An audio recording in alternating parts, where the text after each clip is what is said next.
Reaction से बस इतनी गुजारिश है, तुम तेज चलो या धीरे से चलो, हमारे संग चलो। हमें बताते चलो अपने बारे में, हमें बताते चलो। या रिएक्शन के बारे में काफी कुछ जानने का वक्त आ गया है। रिएक्शन के बारे में रेट के साथ डील करने का वक्त आ गया है। रिएक्शन तेज चलती या धीरे चलती है, यह जानने का वक्त आ गया है। यानी दोस्तों, हम आज की हमारी इस बेहतरीन मुलाकात में केमिकल काइनेटिक्स चैप्टर को स्टार्ट करने जा रहे हैं। केमिकल काइनेटिक्स क्या है? काफी सारे स्टूडेंट्स का तो यही सवाल रहता है कि इस चैप्टर में हमें क्या देखना है। चैप्टर स्टार्ट करने से पहले काफी सारे बच्चे सोचते हैं हमें क्या कुछ डील करना है।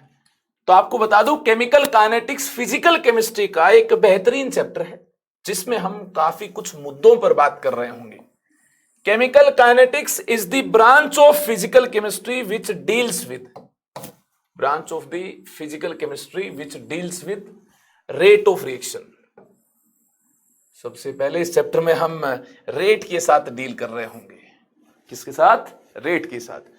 रिएक्शन धीमे से चल रही है या तेजी से चल रही है, इसकी हम बात कर रहे होंगे। Point number 2, factors which affect rate of reaction. ऐसे फैक्टर्स जो रेट ऑफ रिएक्शन को अफेक्ट कर रहे होंगे, इनकी हम बात करेंगे इस चैप्टर में।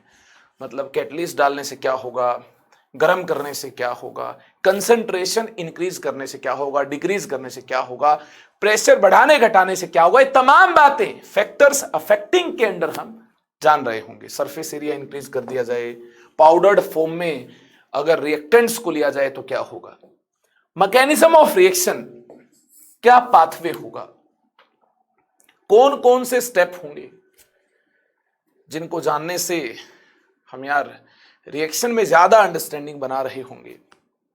स्टेप्स को जानने से किस प्रकार से हम रेट लो को डिफाइन कर रहे होंगे, रेट पर कमेंट कर रहे होंगे, रेट कौन से स्टेप पर डिपेंड कर रही होगी, फास्ट पर या स्लो पर।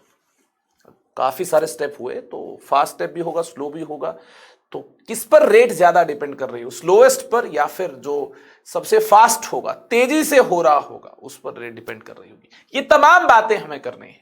हाँ, हमारा ये पूरा चैप्टर इन 3 बातों के घेरे में होगा, ठीक है ना। और इस चैप्टर में सबसे ज्यादा इंपॉर्टेंट बात जो है वो रेट को लिखना है, रेट ऑफ रिएक्शन को जानना है। हाँ, ये भी जान लेंगे, कोई टेंशन नहीं है, लेकिन रेट ऑफ रिएक्शन को जानना, स्पीड ऑफ रिएक्शन को जानना सबसे बड़ा मुद्दा है। ये जान लिया तो मान लो चैप्टर हमारी मुट्ठी में है, गिरफ्त में है, बाकी चीजें तो हमें अंडरस्टैंड हो ही जाएंगी। के 3 बातें हैं, और भी काफी सारी छोटी मगर मोटी बातें होंगी, बट मेन तो ये 3 बातें ही हैं। रेट ऑफ रिएक्शन की बात करें तो रेट हम 2 टाइप की जान रहे होंगे, एवरेज रेट, इंस्टेंटेनियस रेट। आज की हमारी शानदार मुलाकात में हमारा मेन फोकस एवरेज रेट पर होगा।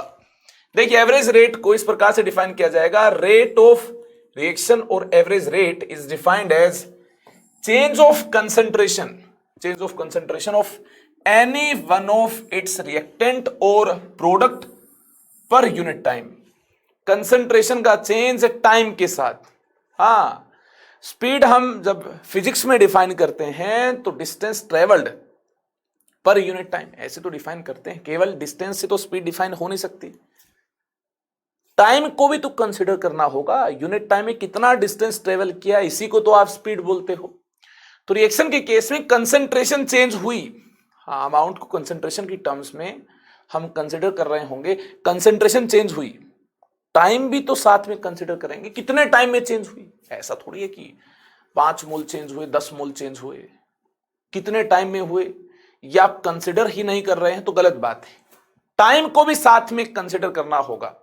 5 मोल चेंज हुए और टाइम कम लगा, 5 मोल कहीं दूसरी रिएक्शन में चेंज हुए, कंज्यूम हुए, वहां टाइम ज्यादा लगा। जहां कम टाइम लगा वहां रेट ज्यादा होगी। हाँ भैया, तेजी से रिएक्शन हो रही है। जहां टाइम ज्यादा लगा वहां रिएक्शन स्लो होगी, मतलब ज्यादा टाइम बीता, कुछ घंटे कुछ दिन लगे, तब जाकर 5 मोल चेंज हुए, कंज्यूम हुए, तो आप क्या बोलेंगे, रिएक्शन बहुत स्लो है। कुछ घंटे कुछ दिन आपको बिताने पड़ेंगे, देखना पड़ेगा, उसके बाद जाकर रिएक्शन हो रही है। तो आप सोचिए रिएक्शन स्लो है या फास्ट है। एक पलक झपकाते ही रिएक्शन हो जाए, पलकें आप झपका रहे हैं तुरंत देखिए प्रोडक्ट बन गया, अरे वाह।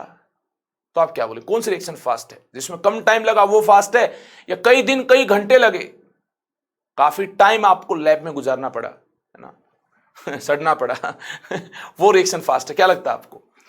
पलके झपकाते ही जो रिएक्शन होगी वो फास्ट है, कम टाइम लगा। मतलब टाइम तो यार डिनोमिनेटर में होगा, है ना। अगर हम रिएक्शन की स्पीड की बात कर रहे हो, टाइम कम लगा तो रेट ज्यादा, टाइम तो डिनोमिनेटर में होगा। तो एवरेज रेट ऑफ रिएक्शन को ऐसे हम लिख रहे होंगे, average rate of reaction, average rate is equal to change of concentration, change of concentration of reactant और product, change of concentration of reactant और प्रोडक्ट पर यूनिट टाइम। मतलब time से हमें डिवाइड करना होगा, टाइम टेकन, यहां time taken आएगा। Time कम लगा, पलके झपकाई और इतने में काम हो गया, खुल जा सिमसिम हो गया इतने में। तो क्या बोलेंगे आप? टाइम कम लगा, टाइम कम लगा और रिएक्शन हो गई, मतलब रेट ज्यादा होगी। बोलो कहानी क्लियर हुई कि नहीं हुई? जो चेंज इन कंसंट्रेशन है, ये रिएक्टेंट के लिए आप कंसिडर कर रहे हो या प्रोडक्ट के लिए आप कंसिडर कर रहे हो, कोई टेंशन की बात नहीं है। इसको टाइम से डिवाइड करना होगा। हाँ, जो टाइम बीतेगा उस टाइम से डिवाइड करना होगा तो रेट मिल जाएगी। काफी सारे बच्चे सोच रहे होंगे इस कंसंट्रेशन का मतलब तो हमें पता नहीं है, किस रिएक्शन के लिए रेट आपने इस प्रकार से डिफाइन की है। ऐसे तमाम सवालात आपके दिमाग में होंगे, आंसर करने की ट्राई करूंगा। देखिए, मेरा दिल ये कहता है ये जरूर R gives us P, इस टाइप की रिएक्शन के लिए बात वैलिड है। क्या देखना, रिएक्टेंट और प्रोडक्ट के जो स्टोइक्योमेट्रिक कोफिशिएंट है 1 है। ऐसे केस में, ऐसे हालात में आप रेट को ऐसे लिख सकते हैं, rate is equal to change in concentration of reactant, reactant की कंसंट्रेशन में change divided by time taken, time taken, time taken. ठीक है, और यहां मैंने मोड लगा दिया है ताकि रेट हमें पॉजिटिव मिल पाए। Rate is always a positive quantity, ये बात भी आप नोट कर लो। Rate is always a positive quantity, it is always a positive quantity. हाँ, रेट हमेशा पॉजिटिव क्वांटिटी होगी, तो मोड लगा दिया है। जितनी रिएक्टेंट की कंसंट्रेशन चेंज होगी उतनी ही प्रोडक्ट की भी चेंज होगी। देखो, रिएक्टेंट का 1 मोल कंज्यूम हुआ तो प्रोडक्ट का 1 मोल बना, रिएक्टेंट के 5 मोल कंज्यूम हुए तो प्रोडक्ट के 5 मोल बने। ऐसा हमें स्टोइक्योमेट्रिक कोफिशिएंट से देखने को मिल रहा है। यानी आप change in concentration of product ये लिखेंगे, हाँ, टाइम टेकन, हाँ, टाइम से डिवाइड करना होगा। 10 मोल चेंज हुए, 10 मोल इसके कंज्यूम हुए तो 10 मोल इसके बने। हाँ, उतने टाइम में इसके मोल कंज्यूम हो रहे होंगे, इसके मोल बन रहे होंगे। बोलो कहानी क्लियर है कि नहीं है? तो जितनी कंसंट्रेशन रिएक्टेंट की चेंज हो रही होगी उतनी ही प्रोडक्ट की भी चेंज हुई होगी। जितने मोल रिएक्टेंट की कंज्यूम हुए होंगे उतने मोल प्रोडक्ट के भी चेंज हुए होंगे, प्रोडक्ट के मोल बने होंगे, रिएक्टेंट के मोल कंज्यूम हुए होंगे। ये तो आप जानते हैं ही। तो यहां जो कंसंट्रेशन है ये क्या है? देखिए, लेबोरेटरी में स्टैंडर्ड कंसंट्रेशन टर्म मोलैरिटी को माना जाता है, और मोलैरिटी क्या होती है? Number of moles by volume in litre.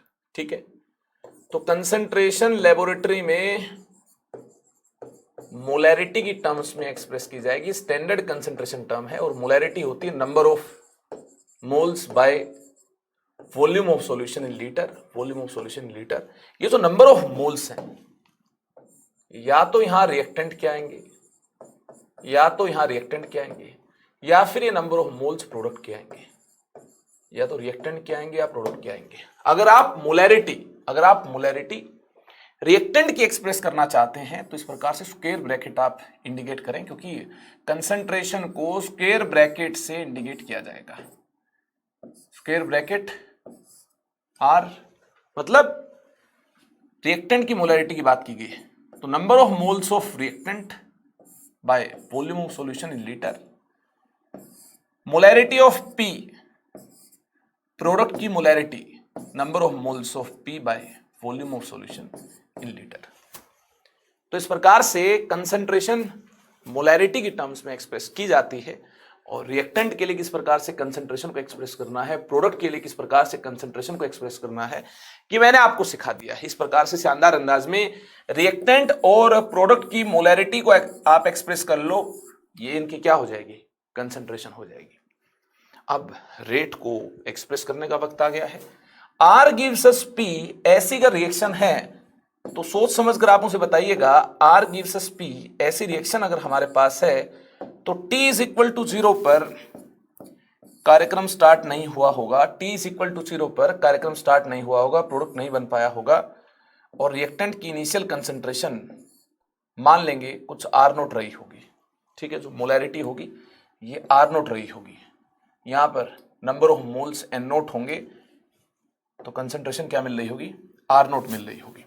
किसी टाइम टी पर बात की जाए, हाँ कुछ टाइम के बाद, कुछ घंटे के बाद, कुछ दिनों के बाद, कुछ मिनट्स के बाद, अगर हम एनी टाइम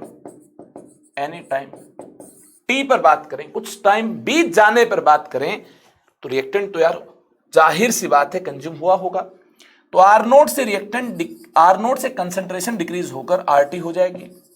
रिएक्टेंट अगर कंज्यूम हुआ होगा तो रिएक्टेंट की कंसंट्रेशन आर नोट से डिक्रीज हो रही होगी, हाँ ये कंज्यूम होगा, कंसंट्रेशन डिक्रीजेस, और यार प्रोडक्ट बन रहा होगा तो प्रोडक्ट की कंसंट्रेशन इंक्रीज होगी। प्रोडक्ट की कंसंट्रेशन 0 से इंक्रीज होकर टाइम टी पर मान लेते हैं कितनी हो जाएगी, पीटी हो जाएगी।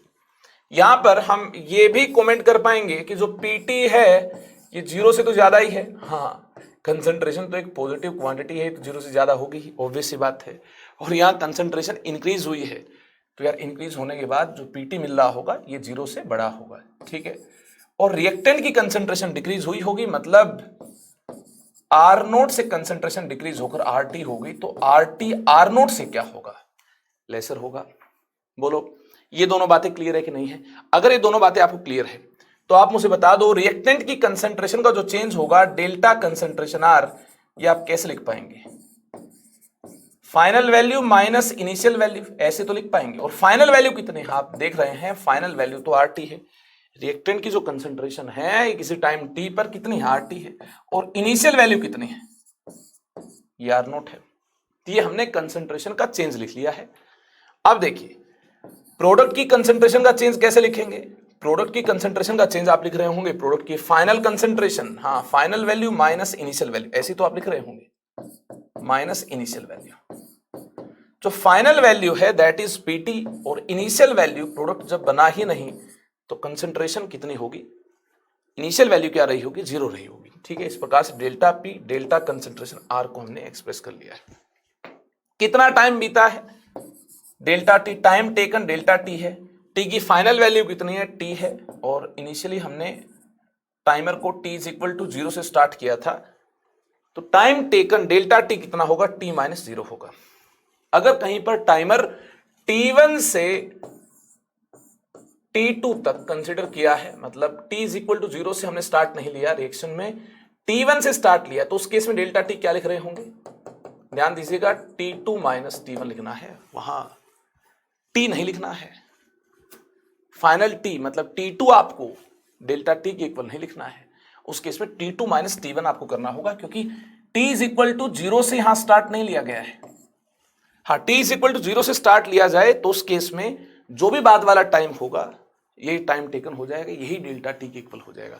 लेकिन अगर स्टार्ट T1 से लिया गया है तो ऐसे केस में delta T T2 minus T1 होगा।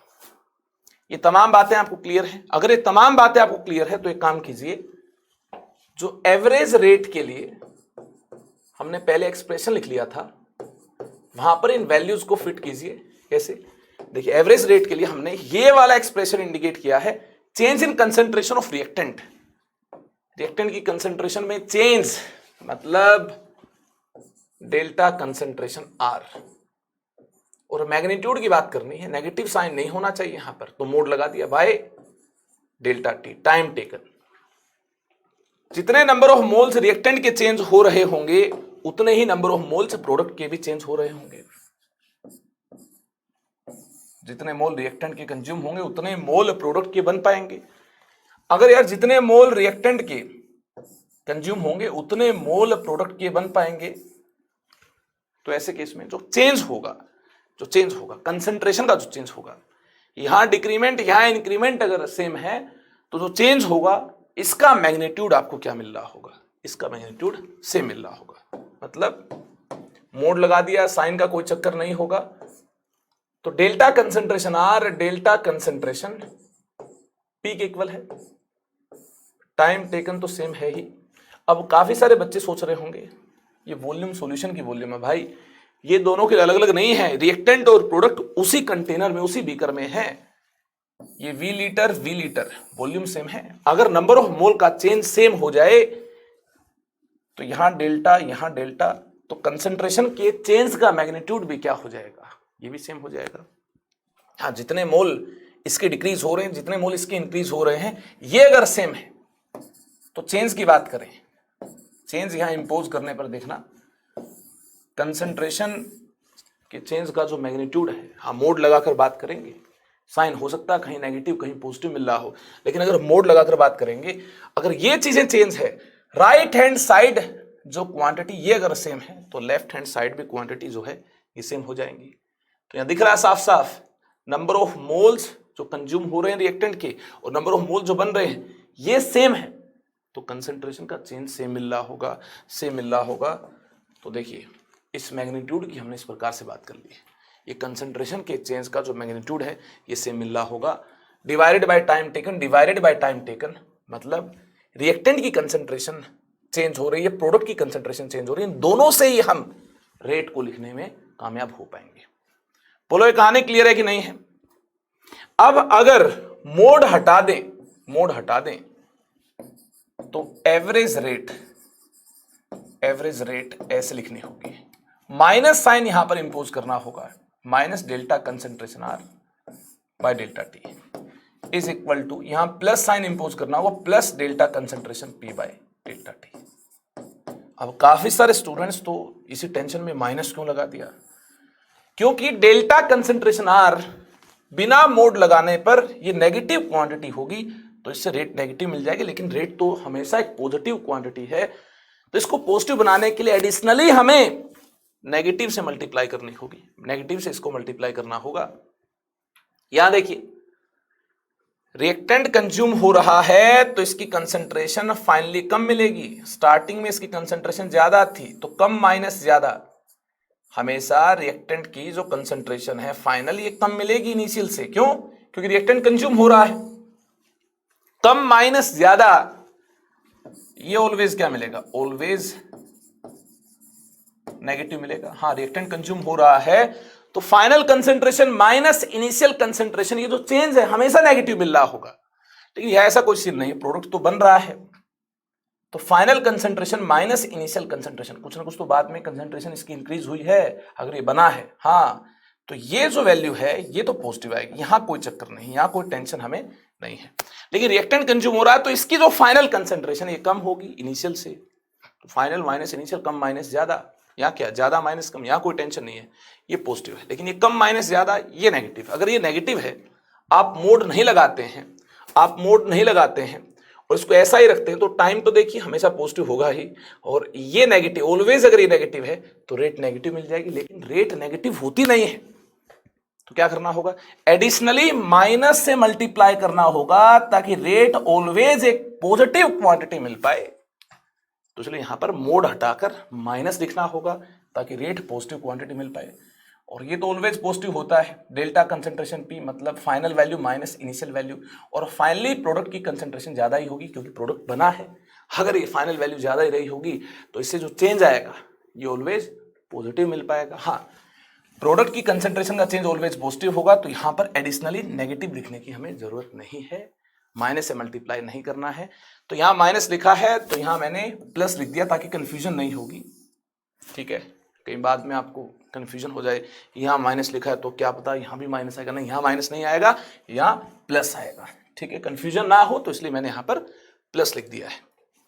चलिए, बहुत बढ़िया है, इतना जान लिया है तो वेरी नाइस, कहानी क्लियर हो गई आपको। कई बार ये पूछ लिया जाता है कि इस नेगेटिव साइन की सिग्निफिकेंस आप बता दो, नेगेटिव क्यों आया है। भैया कंसंट्रेशन डिक्रीज करने की वजह से आया है, इसकी वजह से चेंज नेगेटिव मिल रहा था, इसे हमें पॉजिटिव बनाना था क्योंकि एवरेज रेट एक पॉजिटिव क्वांटिटी है, तो इसलिए नेगेटिव लिखा गया है। तो नेगेटिव किस वजह से आया है, कंसंट्रेशन डिक्रीज हो रही है इसलिए फाइनल वैल्यू क्या मिल रही, कम मिल रही है, चेंज नेगेटिव मिल रहा है, इसलिए हमें नेगेटिव लिखने की जरूरत थी, इसलिए हमने नेगेटिव लिख दिया था। तो जो नेगेटिव साइन है it indicates consumption of, it indicates consumption of reactant, ये रिएक्टेंट की कंजप्शन को इंडिकेट कर रहा है, इसकी आपको टेंशन लेने की जरूरत नहीं है। कोई पूछे पॉजिटिव साइन क्या इंडिकेट कर रहा है, ये कंजप्शन को इंडिकेट कर रहा है, तो ये it indicates production, it indicates production, हाँ ये प्रोडक्शन को इंडिकेट कर रहा है, प्रोडक्शन ऑफ पी, हाँ ABCD कुछ भी हो सकता है, मान लेते प्रोडक्ट पी है तो पी की प्रोडक्शन को इंडिकेट कर रहा है। और यहां देखिए रिएक्टेंट आर है तो आर की कंजप्शन को ये माइनस साइन इंडिकेट कर रहा है, प्रोडक्ट बनता है तो इसकी प्रोडक्शन को ये प्लस साइन इंडिकेट कर रहा है। ये हमने रेट को लिख लिया है किसी भी आर गिव्स अस पी इस टाइप की रिएक्शन के लिए। अगर यह रिएक्टेंट एक से ज्यादा हो, एक से ज्यादा टाइप का हो, A प्लस बी, हाँ दो टाइप की रिएक्टेंट देखिए A प्लस बी, और प्रोडक्ट भी दो टाइप के हो जैसे C plus D, C plus D, तो रेट को कैसे लिख रहे होंगे, अब आएगा मजा, रेट को कैसे लिख रहे होंगे। देखिए एवरेज रेट, एवरेज रेट इसके लिए average rate is equal to इसकी कंसेंट्रेशन का चेंज, हाँ माइनस साइन आएगा, रिएक्टेंट की कंसेंट्रेशन के चेंज के सामने माइनस आएगा, ये चेंज नेगेटिव है और रेट पॉजिटिव क्वांटिटी है तो इसको पॉजिटिव बनाने के लिए एडिशनली माइनस लिखना होगा। और यहां देखना प्रोडक्ट साइड सी मिल रहा है, इसकी कंसेंट्रेशन का चेंज, हाँ यहां माइनस नहीं आएगा, यहां प्लस आएगा क्योंकि इनकी कंसेंट्रेशन टाइम के साथ बढ़ रही है, इनकी कंसेंट्रेशन टाइम के साथ घट रही है, तो चेंज नेगेटिव आ जाएगा, यहां चेंज पॉजिटिव आएगा, तो यहां हमें एडिशनली माइनस लिखने की जरूरत नहीं है, यहां पर प्लस साइन ही मिल रहा होगा। सिमिलरली प्रोडक्ट डी है, इसकी कंसेंट्रेशन के चेंज के सामने भी प्लस साइन मिल रहा होगा, प्रोडक्ट की कंसेंट्रेशन टाइम के साथ इंक्रीज होती है तो कोई टेंशन नहीं, यहां पर केवल चेंज लेने से ही हमें देखिए जो एवरेज रेट है ये पॉजिटिव मिल जाएगी। हाँ टाइम से तो डिवाइड करना होगा, ऑब्वियस सी बात है, अभी टाइम से डिवाइड नहीं किया गया है। मैं ये कहना चाहता हूं यहाँ एडिशनली माइनस लिखने की जरूरत नहीं है, लेकिन यहाँ केवल चेंज नहीं लेना होगा, माइनस साइन भी इंपोज करना होगा, तभी जाकर ये चेंज पॉजिटिव मिल पाएगा, तभी जाकर एवरेज रेट पॉजिटिव मिल पाएगी। क्या ये एक्सप्रेशन अभी रेट को रिप्रेजेंट कर रहे हैं, नहीं, अभी तो टाइम से डिवाइड भी करना होगा, delta T, delta T time taken से डिवाइड करना होगा, डेल्टा टी। और आपको बता दूं नंबर ऑफ मोल्स जिस अंदाज में रिएक्ट हो रहे होंगे उसी अंदाज में नंबर ऑफ मोल्स बन भी रहे होंगे, एक एक मोल रिएक्ट होने से एक एक मोल बनता है, nn मोल रिएक्ट होने से nn मोल बनेंगे, मतलब नंबर ऑफ मोल का चेंज, जितने मोल कंज्यूम हो रहे, जितने मोल प्रोड्यूस हो रहे, जो ये जो नंबर ऑफ मोल्स का चेंज है, ये नंबर ऑफ मोल्स का चेंज सेम मिल रहा है। अगर नंबर ऑफ मोल्स का चेंज सेम मिल रहा है, याद रखना नंबर ऑफ मोल्स का अगर चेंज सेम मिल रहा है तो कंसंट्रेशन का चेंज भी क्या मिलेगा, नंबर ऑफ मोल्स का चेंज सेम मिलेगा तो कंसंट्रेशन के चेंज का मैग्नीट्यूड भी क्या मिलेगा, ये भी सेम मिलेगा।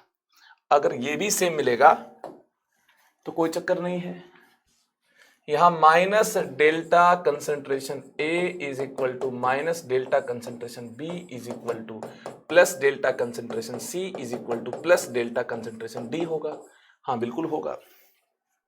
डेल्टा टी से इन सभी को डिवाइड किया ही गया है अलग अलग से, तो सभी एक्सप्रेशन आपस में इक्वल होंगे। अगर एक कंसंट्रेशन का चेंज सेम होगा तो ऐसे केस में delta T delta T delta T delta T, इसे डिवाइड करने के बाद भी एक्सप्रेशन क्या होंगे, सेम होंगे, और ये किसको रिप्रेजेंट कर रहे होंगे, ये शानदार अंदाज में एवरेज रेट ऑफ रिएक्शन को रिप्रेजेंट कर रहे होंगे, ठीक है, एवरेज रेट ऑफ रिएक्शन को रिप्रेजेंट कर रहे होंगे। तो इस प्रकार से धाएं धाएं धाएं हम यार एवरेज रेट को फाइंड कर लेंगे, कोई टेंशन नहीं, कोई चक्कर नहीं है। इस बात का ख्याल रखना है, ये जो एवरेज रेट का रिजल्ट मैंने आपके सामने पेश किया है कि तभी वैलिड है जो कोफिशिएंट क्या है 1 1 1 1, ये तभी वैलिड है। अब काफी सारे बच्चों के दिमाग में ये होगा कि यार कोफिशिएंट अगर 1 1 1 1 नहीं हुआ फिर, हाँ आप ऐसा सोच रहे हैं कोफिशिएंट कुछ अलग हुआ। जैसे एक जनरल हाइपोथेटिकल रिएक्शन की बात कर लें, इस रिएक्शन का मुद्दा अगर आपने समझ लिया तो मुझे और आपके क्वेश्चन का आपको आंसर मिल जाएगा। A plus b B gives us c C plus d D. एक जनरल हाइपोथेटिकल रिएक्शन मैंने आपके सामने पेश की, gives us c C plus d D. ठीक है, जहां कोफिशिएंट देखना सेम नहीं है, small a small b small c small d equal नहीं है। ठीक है, तो ऐसे केस में आप क्या करेंगे? ऐसे केस में रेट को आप कैसे इंडिकेट कर रहे होंगे? कैसे केस में एवरेज रेट ऑफ रिएक्शन को आपने ऐसे लिखा है, average rate of reaction, average rate of reaction क्या आपने ऐसे लिख दी है? बोलिए कैसे अंदाज में लिख दी? Minus delta concentration A by delta t minus delta concentration B by delta t plus delta concentration C by delta t plus delta concentration D by delta t. क्या भी आपने रेट को ऐसे लिख दिया है? ये गलती आपकी आखिरी गलती होगी इस चैप्टर में अगर आपने की है। ऐसा नहीं करना है। हाँ, ऐसा किया तो पाप लगेगा, ऊपर वाला आपको जल्दी बुला लेगा ऐसा किया तो। ठीक है ना, अच्छे बच्चे हो आप, एक बार कह दिया आपको तो कहना मान लेंगे ऐसा मुझे लगता है। अरे क्या हो गया, ऊपर वाले का नाम लिया ये हैंग हो गया। अरे भैया, अरे कुछ करो करो कुछ, क्या हुआ तुम्हें, क्या हो गया कमबख्त? अरे हाँ, काम तो हो गया, चलिए अपना। देखिए ऐसा नहीं करना है, ऐसा नहीं करना, इसको काट देंगे। तो फिर कैसा करना है? ऐसा अगर मिल रहा है तो क्या करना है? देखिए ए प्लस बी बी, इसको फिर से लिखिए, a plus b B gives us c C plus d D, gives us c C plus d D, ऐसा कुछ दिया है। तो स्टोइक्योमेट्री की दुनिया में मैंने आपको सिखाया है जब भी कोफिशिएंट अलग अलग हो तो इनके नंबर ऑफ मोल्स सेम नहीं मिलेंगे। जो नंबर ऑफ मोल्स रिएक्ट हो रहे हैं, जो नंबर ऑफ मोल्स बन रहे हैं, ये सेम नहीं होंगे इस बार। क्योंकि देखना, इसके ए मोल्स इसके बी मोल्स के साथ रिएक्ट होंगे, अलग मोल्स के साथ रिएक्ट होंगे। ए मोल्स इसके बी मोल्स के साथ रिएक्ट होंगे, इसके सी मोल्स बनेंगे और इसके डी मोल्स बनेंगे, आपस में इक्वल है ही नहीं। Number of moles reacted, number of moles formed, ये इक्वल है ही नहीं। तो इनको delta T delta T delta T delta T से डिवाइड करने के बाद जो एक्सप्रेशन मिल रहा होगा वो सेम नहीं मिलेगा। मतलब वॉल्यूम से डिवाइड करेंगे, कंसंट्रेशन का चेंज मिल रहा होगा, वो एक्सप्रेशन सेम नहीं मिलेगा।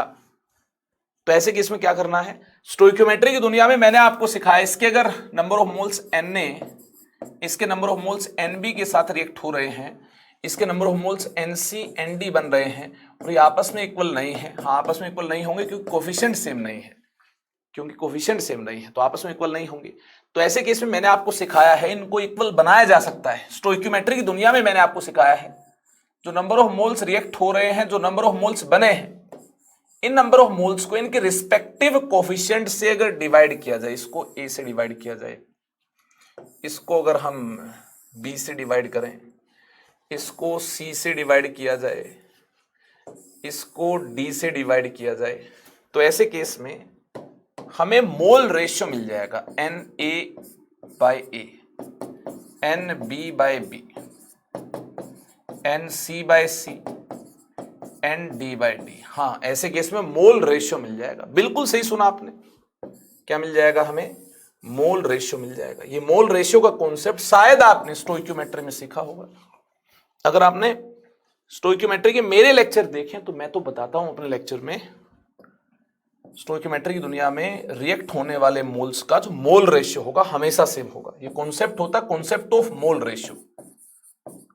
वैसे भी जरा सोचिए, ये जो Na है ये किसी क्वांटिटी का x का a टाइम्स है, जो Nb है किसी क्वांटिटी x का ये b टाइम्स है, और जो Nc है किसी क्वांटिटी x का c टाइम्स है, और ये किसी क्वांटिटी x का d टाइम्स है। अगर इन कोफिशिएंट से डिवाइड कर दिया जाए a b c d से, तो देखना Na by Nb by b, Nc by c, Nd by d ये क्वांटिटी x के इक्वल होगा। हाँ, और आपस में क्या हो जाएंगे, सेम हो जाएंगे। आई होप आपको दिखाई दे रहा होगा। a times a b times b के साथ रिएक्ट होगा, c टाइम्स c बनेगा और d टाइम्स d बनेगा। तो अगर इस a को x से मल्टीप्लाई कर दिया जाए, इस b को x से मल्टीप्लाई कर दिया जाए, c को x से मल्टीप्लाई कर दिया जाए, इस d को x से मल्टीप्लाई कर दिया जाए, तब ये बात बिल्कुल सही है। हाँ, ये इसका a टाइम्स, इसका b टाइम्स, ये इसका c टाइम्स, इसका d टाइम्स, इस प्रकार से एक दूसरे से रिलेटेड मिल रहे होंगे। ठीक है, तो अगर हम इस कोफिशिएंट से इसको डिवाइड कर दें, इससे डिवाइड कर दें, इससे डिवाइड कर दें, इससे डिवाइड कर दें, तो मोल रेशियो मिल रहा होगा, ये मोल रेशियो x के इक्वल मिल रहा होगा, मतलब ये क्वांटिटीज आपको सेम मिल रही होंगी। कोई डाउट तो नहीं है। ये मैंने थोड़ा सा स्टोइकियोमेट्री की फील दिलाने के लिए ऐसा लिखा a इंटू एक्स। आप सोचेंगे x क्या, x भाई कुछ भी हो सकता है, ये डिपेंड करता है a की क्या क्वांटिटी दी है, उसके अकॉर्डिंग b इतना रिएक्ट कर रहा होगा। a की अगर ये क्वांटिटी आपको दी है तो b इतना रिएक्ट कर रहा होगा इसके साथ। इस x क्वांटिटी का कितना टाइम्स, b टाइम्स। अगर ये a टाइम्स है तो ये b टाइम्स होगा, और c टाइम्स और d टाइम्स बनेगा। ये स्टोइकियोमेट्री की दुनिया से पता चलता है। और डायरेक्टली इस बात को लिखना चाहते हैं तो दिए गए मोल्स को आप कोफिशिएंट से डिवाइड कर लो, जो नंबर ऑफ मोल्स आपस में रिएक्ट होंगे। तो मोल रेशियो, अगर नंबर ऑफ मोल्स आपस में पूरा पूरा रिएक्ट हो रहे हैं तो सेम मिलेंगे। ठीक है, मोल रेशियो क्या मिलेंगे, सेम मिलेंगे। और प्रोडक्ट के मोल रेशियो लिखेंगे, number of moles of C form, number of moles of D form को इनके रिस्पेक्टिव कोफिशिएंट से डिवाइड करने के बाद तो ये भी इनके इक्वल मिल रहे होंगे। तो इसमें आपको कोई आपत्ति नहीं होनी चाहिए। अलग से Na, Nb, Nc, Nd equal नहीं है, ये अनइक्वल है, लेकिन इनसे डिवाइड करने के बाद मैजिक ये हो जाएगा, ये आपस में इक्वल हो जाएंगे। ठीक है, तो अब आपको क्या करना है, अब आपको डेल्टा इंपोज करना है। यहां पर डेल्टा इंपोज करना है, क्योंकि चेंज की बात करनी है। रिएक्शन के दौरान तो कंसेंट्रेशन चेंज हो रही होगी, नंबर ऑफ मोल्स बदल रहे होंगे। जैसे आप डेल्टा यहां पर लगाएंगे, ये ए के नंबर ऑफ मोल्स डिक्रीज हो रहे होंगे, तो यहां माइनस साइन भी एडिशनली आपको इंप्लीमेंट करना होगा, नेगेटिव से इसको मल्टीप्लाई करना होगा, क्योंकि तभी तो ये पॉजिटिव क्वांटिटी बन पाएगी, क्योंकि चेंज तो नेगेटिव आएगा। अगर ये कंज्यूम हो रहा है, अगर इसकी कंजप्शन हो रही है तो नेगेटिव क्वांटिटी हो जाएगी। हाँ, कंजप्शन हो रही है तो चेंज नेगेटिव मिलेगा। जैसे 10 से कोई वैल्यू चेंज होकर 7 हो जाती है, तो 7 माइनस 10, अगर ये क्वांटिटी डिक्रीज हो रही है तो चेंज क्या मिलेगा, देखना -3 नेगेटिव मिलेगा। तो सिमिलर मैनर में रिएक्टेंट के नंबर ऑफ मोल्स अगर कंज्यूम हो रहे हैं तो फाइनल वैल्यू कम मिलेगी। फाइनल माइनस इनिशियल, ये चेंज जो होगा ये चेंज नेगेटिव होगा, लेकिन हमें तो यार चेंज को पॉजिटिव कायम रखना है, तो एडिशनली माइनस साइन लगाना होगा रिएक्टेंट के केस में। बाय डेल्टा टी लगा दिया माइनस साइन, कोई टेंशन नहीं, टाइम से डिवाइड कर दो। ठीक है, ऐसे ही यहां अगर डेल्टा आप इंपोज करना चाहते हो तो माइनस साइन भी एडिशनली आपको लगाना होगा, ताकि चेंज आपको पॉजिटिव मिल पाए, है ना। ये ओवरऑल वैल्यू आपको क्या मिल पाए, पॉजिटिव मिल पाए। कंजप्शन हो रही है, यहां भी कंजप्शन हो रही है, कंजप्शन हो रही है, तो ये क्वांटिटी नेगेटिव होगी, और एडिशनली माइनस लगा देंगे तो माइनस माइनस प्लस, मतलब शानदार अंदाज में पॉजिटिव चीज निकलकर सामने आएगी। लेकिन यहां कोई टेंशन नहीं है, यहां डेल्टा आप इंप्लीमेंट कर रहे होंगे तो कोई टेंशन वाली बात नहीं है, क्योंकि यहां प्रोडक्शन हो रही है। चेंज आपको क्या मिलेगा, प्रोडक्शन हो रही है तो चेंज पॉजिटिव मिलेगा बाय डेल्टा टी, तो ऑलरेडी पॉजिटिव है, आपको टेंशन नहीं लेनी है। यह देखना delta number of moles of D, यहां भी टेंशन नहीं लेनी है, इसकी प्रोडक्शन हो रही है by delta T. C and D की प्रोडक्शन हुई है तो आपको टेंशन बिल्कुल नहीं लेनी है, ये क्वांटिटी ऑलरेडी पॉजिटिव है, तो एडिशनली आपको माइनस लिखने की जरूरत नहीं है, क्योंकि ऑलरेडी पॉजिटिव है। तो माइनस तो यहां इसलिए लिखा गया था, इनको पॉजिटिव में तब्दील करना था। ये नेगेटिव नेगेटिव है तो यहां नेगेटिव नेगेटिव लिखने से ये पॉजिटिव बन जाएंगे, ये तो ऑलरेडी प्रोडक्शन के लिए है, तो यहां टेंशन लेने की जरूरत नहीं है। इस प्रकार से आपस में क्या होंगे, इक्वल होंगे। बोलिए, ये बात क्लियर है कि नहीं है। और यहां देखिए ये कोफिशिएंट से भी डिवाइड कर रखे हैं, ठीक है ना। तो अभी ये इक्वल तब होंगे जब कोफिशिएंट से भी डिवाइड हो रखे हैं। कोफिशिएंट से डिवाइड करने से पहले ये इक्वल नहीं है। मैं बोल रहा हूं ये इक्वल है कब, ये आप पूरी बात सुनिए, इक्वल तब है जब कोफिशिएंट से भी ये डिवाइड हो रखे हैं। हाँ, कोफिशिएंट से भी इनको डिवाइड कर रखा है, तभी इक्वल है। Number of moles of A by A, number of moles of B by B, number of mole of C by C, number of mole of D by D. Divide करने के बाद ही तो equal है। तो delta आपने implement किया, हाँ, तो ए बी सी डी से भी तो डिवाइड कर रखा है, तो ये भी लिखना होगा। डेल्टा हमने इंप्लीमेंट किया, इसके साथ साथ डेल्टा टी से डिवाइड भी किया, हाँ, इसके साथ साथ डेल्टा टी से डिवाइड भी किया। बिल्कुल सही सुन रहे हैं, हाँ, डेल्टा टी से डिवाइड करेंगे तभी तो रेट की फॉर्म में लिख पाएंगे इनको। इसके साथ साथ वॉल्यूम से भी डिवाइड करना होगा। जिस कंटेनर में ये है उस कंटेनर में सॉल्यूशन की जो भी वॉल्यूम होगी उससे डिवाइड भी करना होगा। क्यों? नंबर ऑफ मोल्स को आप वॉल्यूम से डिवाइड करोगे तभी तो कंसंट्रेशन की फॉर्म में बात कर पाओगे, नहीं तो कंसंट्रेशन वाली यूनिट के साथ हम रेट की यूनिट को एक्सप्रेस नहीं कर पाएंगे। नंबर ऑफ मोल की टर्म्स में हम फिर रेट को एक्सप्रेस कर रहे होंगे। लेकिन आप जानते हैं किसी भी सब्सटेंस को लेबोरेटरी में एनालाइज कर रहा है केमिकल काइनेटिक्स चैप्टर के अंदर, तो उसके कंसंट्रेशन की फॉर्म में हमें एक्सप्रेस करना होगा। तो ऐसे केस में नंबर ऑफ मोल्स को वॉल्यूम से डिवाइड ही करना होगा, तभी तो कंसंट्रेशन को एक्सप्रेस कर पाएंगे। Number of mole by volume, concentration of A, यानी इसका चेंज लिया गया है तो डेल्टा कंसंट्रेशन ए बाय क्या है, कोफिशिएंट ए है, बाय डेल्टा टी है। यहां देखना, number of moles of B by volume, concentration of B, और डेल्टा यहां इंप्लीमेंट किया गया है तो delta concentration B by coefficient b by delta T is equal to, यहां देखिए, number of mole of C by volume, concentration of C, यहां delta implement किया गया है, डेल्टा कंसंट्रेशन सी, और देखना कोफिशिएंट से डिवाइड करना होगा। नंबर ऑफ मोल्स को भी कोफिशिएंट से डिवाइड करना होगा। 1 नहीं है तो डिवाइड करने की जरूरत है, बिल्कुल सही सुना आपने, ठीक है, कोफिशिएंट से डिवाइड करना होगा। और रेट की बात की गई है तो डिनोमिनेटर में डेल्टा टी भी होगा। यहां देखिए, number of mole of D bye volume, concentration of D, और डेल्टा यहां पर डेल्टा कंसंट्रेशन डी बाय इसके कोफिशिएंट से डिवाइड करना होगा बाय डेल्टा टी। ये क्वांटिटी इक्वल है, ठीक है ना, ये क्वांटिटी इक्वल है। कोफिशिएंट से आप डिवाइड नहीं करोगे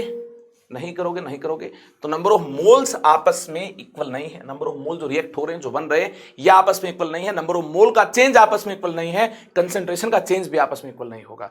लेकिन नंबर ऑफ मोल्स को अगर इक्वल बनाना है तो स्टोइकियोमेट्रिक कोफिशिएंट से डिवाइड करना होगा। नंबर ऑफ मोल के चेंज को इक्वल बनाना है तो स्टोइकियोमेट्रिक कोफिशिएंट से डिवाइड करना होगा, और कंसंट्रेशन के चेंज को इक्वल बनाना है तो स्टोइकियोमेट्रिक कोफिशिएंट से डिवाइड करना होगा। अगर ये स्टोइकियोमेट्रिक कोफिशिएंट 1 1 1 1 है तो 1 1 1 1 से डिवाइड करें या ना करें, बात एक ही है। 1 से डिवाइड करोगे क्या रहेगा, x बाय 1 x से रहेगा, वहां कोई टेंशन नहीं है। लेकिन अगर ये स्टोइकियोमेट्रिक कोफिशिएंट 1 के अलावा कुछ और है, 1 के अलावा कुछ और है, तो इन स्टोइकियोमेट्रिक कोफिशिएंट से डिवाइड भी करना होगा। यही मैंने किया है, हाँ, यही काम मैंने किया है। अब आप इसको रेट ऑफ रिएक्शन बोल सकते हैं, अब आप इसको एवरेज रेट ऑफ रिएक्शन बोल सकते हैं। हाँ, ये हुई average rate of reaction, average rate of reaction. ये शानदार result average rate of reaction का है, minus delta concentration A by a into delta t, minus delta concentration B by b into delta t, plus delta concentration C by c into delta t, plus delta concentration D by d into delta T. अब ये result average rate of reaction को represent कर रहा है। Very very very important. Coefficient कुछ और होंगे 1 1 के अलावा, तो जो डेल्टा का एक्सप्रेशन होगा, delta concentration by delta T का जो एक्सप्रेशन होगा, उसमें देखना कोफिशिएंट कहाँ मिलेगा, उस एक्सप्रेशन को इन रिस्पेक्टिव कोफिशिएंट से डिवाइड करना होगा। ये कोफिशिएंट यार डिनोमिनेटर में मिल रहे होंगे, याद कर लो इसको, नहीं तो ये चीजें आपस में सेम नहीं है। अगर आप कोफिशिएंट से डिवाइड नहीं करेंगे तो आपस में सेम नहीं होंगे तो ये एवरेज रेट ऑफ रिएक्शन को रिप्रेजेंट नहीं कर रहे होंगे। रिएक्टेंट के लिए इस एक्सप्रेशन की वैल्यू फाइंड कर लें या प्रोडक्ट के लिए इस एक्सप्रेशन की वैल्यू फाइंड कर लें, ये सेम ही मिलेगी, ठीक है ना यार। और किसी के लिए भी आप ऐसे एक्सप्रेशन की वैल्यू आप फाइंड कर लें किसी पर्टिकुलर रिएक्शन के अंदर, ये वैल्यू रेट ऑफ रिएक्शन को रिप्रेजेंट कर रही होगी और ये वैल्यू हर रिएक्टेंट और हर प्रोडक्ट के लिए सेम होगी। तो आपस में इस प्रकार से इक्वेट भी कर दिया गया है, हाँ, तभी इसको एवरेज रेट ऑफ रिएक्शन बोला जाएगा। नहीं तो इस प्रकार से अगर ये हैं तो एवरेज रेट ऑफ रिएक्शन को रिप्रेजेंट नहीं कर रहे हैं, क्योंकि आपस में ही सेम नहीं है, इनके मोल्स इक्वल है ही नहीं। जो नंबर ऑफ मोल रिएक्ट हो रहे हैं, जो नंबर ऑफ मोल्स बन रहे हैं, ये सेम है ही नहीं। तो नंबर ऑफ मोल का चेंज भी सेम नहीं होगा, कंसंट्रेशन का चेंज भी सेम नहीं होगा। मतलब कंसंट्रेशन के चेंज को टाइम से डिवाइड कर रहे होंगे तो ये भी सेम नहीं होगा। सेम कैसे बनाया जाएगा? ये जो कहानी है इसमें मैंने क्या सिखाया, इस कहानी का सार क्या है? सार ये है कि नंबर ऑफ मोल जो रिएक्ट हो रहे हैं, नंबर ऑफ मोल जो बन रहे हैं, इनको सेम तब बनाया जा सकता है जब इनको रिस्पेक्टिव कोफिशिएंट से डिवाइड किया जाए, ठीक है ना। कंसंट्रेशन के चेंज को तब सेम बनाया जा सकता है जब इसको कोरस्पोंडिंग कोफिशिएंट से डिवाइड कर दिया जाए, जो भी स्टोइकियोमेट्रिक कोफिशिएंट मिल रहा है बैलेंस्ड केमिकल इक्वेशन में। कर लेंगे काम? चलिए, बहुत बढ़िया है, शानदार है। अगर आप ये काम कर लेंगे तो जरा मुझे बताओ, अगर कोई आपसे पूछे कि ये जो minus delta concentration A by delta T है, जो रिएक्शन की रेट को रिप्रेजेंट नहीं कर रहा, जब कोफिशिएंट 1 नहीं है, कुछ और है, ए है, ठीक है ना। रेट ऑफ रिएक्शन तो इससे रिप्रेजेंट होगी, ए से डिवाइड करना होगा। अगर स्टोइकियोमेट्रिक कोफिशिएंट से डिवाइड ना किया हो तब इस एक्सप्रेशन का क्या मतलब होगा? अरे कुछ तो रिप्रेजेंट कर रहा होगा, रेट को रिप्रेजेंट नहीं कर रहा, क्योंकि रेट के लिए तो यहां पर ए लिखना होगा, इंटू 1/a करना होगा। अगर इंटू 1/a नहीं है तब ये किस चीज को रिप्रेजेंट कर रहा है? आपकी नॉलेज के लिए बता दूं, तब ये रेट ऑफ कंजप्शन को इंडिकेट कर रहा है। रेट ऑफ कंजप्शन और रेट ऑफ डिसअपीयरेंस ऑफ ए को इंडिकेट कर रहा है। रेट ऑफ कंजप्शन और रेट ऑफ डिसअपीयरेंस को ऑफ ए को ये वाला एक्सप्रेशन रिप्रेजेंट कर रहा है, ठीक है ना। ये रेट ऑफ रिएक्शन को रिप्रेजेंट नहीं करता, लेकिन रेट ऑफ कंजप्शन और डिसअपीयरेंस को रिप्रेजेंट कर रहा होगा। हाँ, इस केस में rate of reaction, rate of consumption, rate of disappearance ये अलग बातें हैं। रेट ऑफ रिएक्शन इससे अलग है, उसके लिए स्टोइकियोमेट्रिक कोफिशिएंट से डिवाइड करना होगा, है ना, ये अलग बात है। तो यहां पर rate of consumption, rate of disappearance की बात करें तो अब इस केस में कोफिशिएंट से डिवाइड नहीं करना है। रेट ऑफ रिएक्शन के लिए स्टोइकियोमेट्रिक कोफिशिएंट से इस एक्सप्रेशन को डिवाइड करना होगा, लेकिन अब नहीं करना है। ऐसे ही रेट ऑफ कंजप्शन और डिसअपीयरेंस ऑफ बी की बात की जाए तो minus delta concentration B by delta T, ये रिप्रेजेंट करता है रेट ऑफ कंजप्शन और डिसअपीयरेंस को, ठीक है।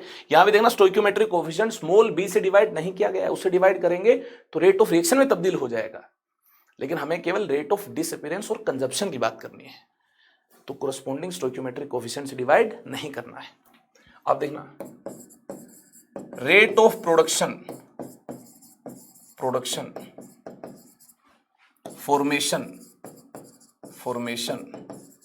और अपीयरेंस की बात करनी है, अपीयरेंस ऑफ ए की बात करनी है। तो ऐसे केस में plus delta concentration A by delta T लिख देंगे। अगर ए बन रहा है, जो इक्वेशन यहां पर रिप्रेजेंट की गई है, यहां तो देखना ए कंज्यूम हो रहा होगा, तो इसकी तो कंजप्शन की बात करेंगे। बनेगा कौन? सी एंड डी बनेंगे, तो रेट ऑफ प्रोडक्शन, फॉर्मेशन और अपीयरेंस ऑफ सी की बात कर रहे होंगे। ए तो कंज्यूम हुआ है, कहीं पर ए बन रहा हो तो वहां पर आप ए लिख सकते हैं, लेकिन यहां तो ए कंज्यूम हुआ तो कंजप्शन में मैंने ए को लिख दिया। सी एंड डी बन रहे होंगे तो प्रोडक्शन में मैंने एक बार तो सी को लिख दिया है, और इसके प्रोडक्शन की जो रेट होगी, इसकी फॉर्मेशन की जो रेट होगी, इसकी अपीयरेंस की जो रेट होगी, plus delta concentration C by delta T से हम इंडिकेट कर रहे होंगे। सिमिलर मैनर में डी भी बन रहा है, rate of production, formation, appearance of D की बात की जाए तो plus delta concentration D by delta T. अगर कोफिशिएंट 1 हो तो ऐसे केस में इन एक्सप्रेशन की वैल्यू और रेट ऑफ रिएक्शन की वैल्यू सेम मिल जाएगी। हाँ, 1 से डिवाइड करोगे तो भी बात क्या होगी? सेम होगी। तो यहां अगर कोफिशिएंट 1 1 नहीं है, कोफिशिएंट अलग है, तो ऐसे केस में rate of reaction, rate of appearance disappearance क्या होगी, अलग होगी। 1 1 है तो रेट ऑफ रिएक्शन भी वही होगी और रेट ऑफ अपीयरेंस डिसअपीयरेंस भी क्या होगी, वही होगी। कहानी क्लियर है कि नहीं है? अगर ये वाली कहानी क्लियर है आपको कि small a small b small c small D से हम डिवाइड नहीं करेंगे तो इन एक्सप्रेशन का क्या मतलब होगा, ये वाली आपको कहानी क्लियर है, तो आगे हम एक प्यारे से एग्जाम्पल की बात कर रहे होंगे। ये नीट में भी आ चुका है। Haber's process can be represented like this. Haber's process को अगर ऐसे रिप्रेजेंट किया जाए, तो आप बता दें इसके लिए एवरेज रेट ऑफ रिएक्शन को कैसे लिखना है। N2 plus 3H2 gives us 2 ammonia. अगर हेबर्स प्रोसेस को ऐसे इंडिकेट किया गया है तो इसके लिए प्यारे बच्चों एवरेज रेट ऑफ रिएक्शन लिख दो आप। एवरेज रेट ऑफ रिएक्शन लिख दो। एवरेज रेट ऑफ रिएक्शन आप लिख दो, क्या होगी, माइनस डेल्टा कंसेंट्रेशन N2, हाँ रिएक्टेंट ये N2 है, बाय डेल्टा टी। कोफिशिएंट 1 है, 1 से डिवाइड करें या ना करें, बात क्या है, एक ही है।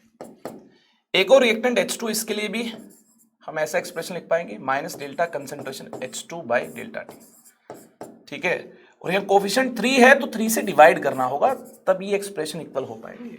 या 1 से डिवाइड करें या ना करें, बात एक ही है, लेकिन यहाँ तो कोफिशिएंट 1 के अलावा कुछ और है तो 3 से डिवाइड करना होगा।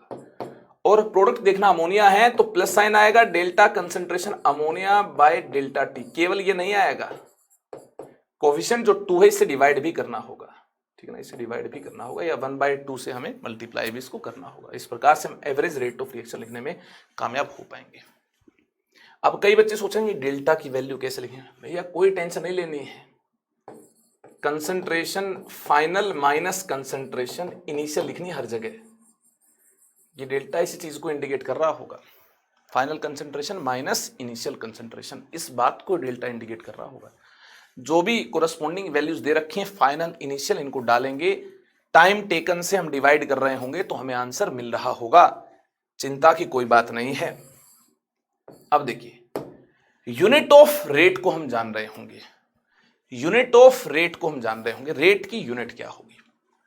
तो यार आपकी नॉलेज के लिए बता दूं, जो एवरेज रेट है या रेट ऑफ रिएक्शन है ये क्या है, average rate change in concentration bye time taken है। कभी कभी कोफिशिएंट से भी डिवाइड करना पड़ता है जब कोफिशिएंट 1 नहीं है, कोफिशिएंट से भी डिवाइड करना पड़ता, कोफिशिएंट की तो कोई यूनिट है नहीं, ठीक है। कंसंट्रेशन की यूनिट होती है मोल पर लीटर, ठीक है। टाइम या तो मिनट में होगा या सेकंड में होगा या फिर आवर्स में होगा,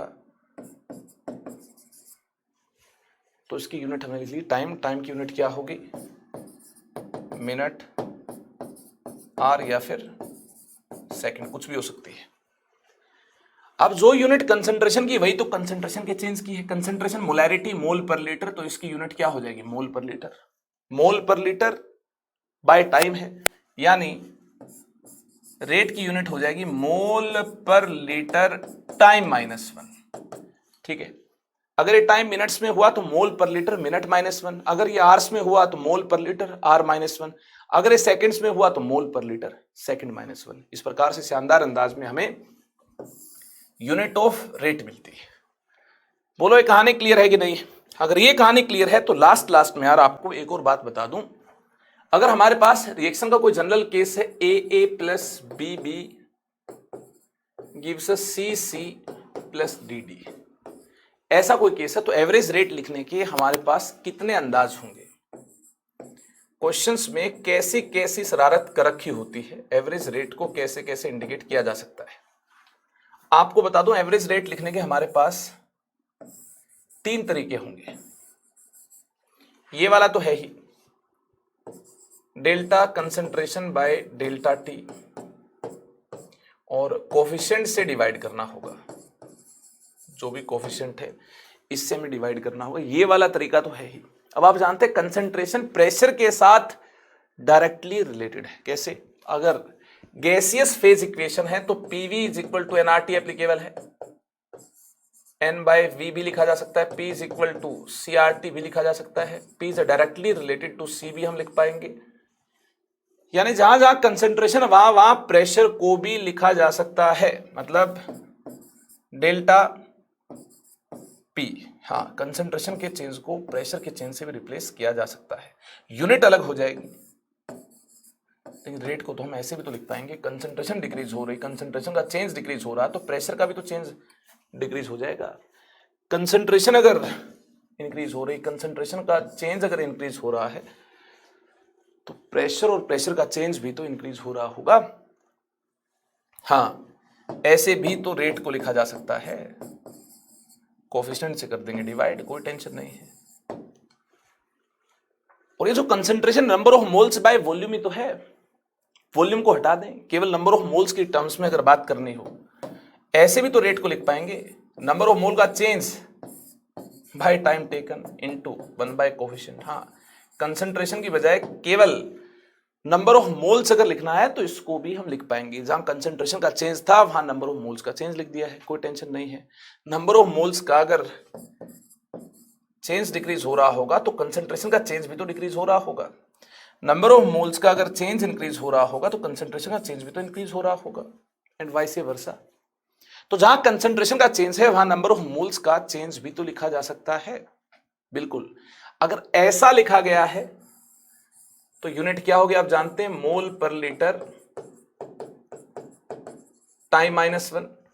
ऐसा अगर लिखा गया तो यूनिट क्या होगी, प्रेशर जनरली एटमॉस्फेरिक यूनिट में इंडिकेटेड होगा, एटीएम टाइम -1। ऐसा अगर रेट को लिख दिया गया है, ऐसे अगर रेट को लिख दिया गया है तो देखना मोल टाइम -1। इन डिफरेंट यूनिट्स में भी रेट को एक्सप्रेस किया जा सकता है, लेकिन ऑप्शन यार इस प्रकार से नहीं, एटीएम टाइम -1 मोल टाइम -1 की फॉर्म में ऑप्शन नहीं है।